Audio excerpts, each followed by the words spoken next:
Really, whether you need it or not, it's a virtual medicine cabinet in your tap water if you live in many, many areas across the country. There's a scary new report out today. The Associated Press did a big amount of research on this, and the findings show that there were traces of prescription drugs in the water supply used by 41 million Americans in some of the biggest cities in the U.S.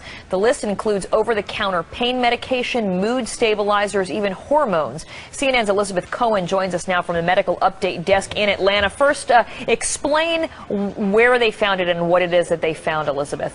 Well, the Associated Press, Karen, they spent 5 months investigating this, and they looked at various municipal water supplies. Not all of them keep track of whether or not there are pharmaceuticals, but the ones that do, they all had traces of various medicines. And I'm going to give you a list. This will give you some idea of the kinds of things that they found. For example, in Atlanta, where I am right now, they found that the water contained traces of antibiotics, blood pressure drugs. In Cincinnati, cholesterol drugs, they found a trace of one of those, and estrogen that women sometimes take for medicinal reasons. And in New York City, they found a trace of a seizure drug and an anti-anxiety drug. Now, to give you sort of the big picture, how many drugs did they find in the drinking water? In Philadelphia, they found trace amounts of 56 different drugs. In New York City, they found traces of 16 drugs, and in northern New Jersey, 13 drugs. Now, the question that right now is on everyone's mind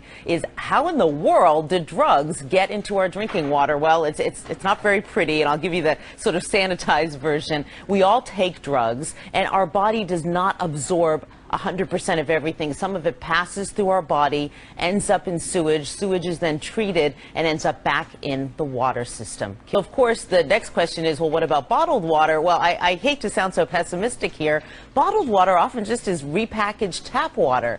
And that doesn't help us much at all either. Or even sometimes if it's spring water, it could still possibly contain these trace amounts. Humans basically have an impact everywhere.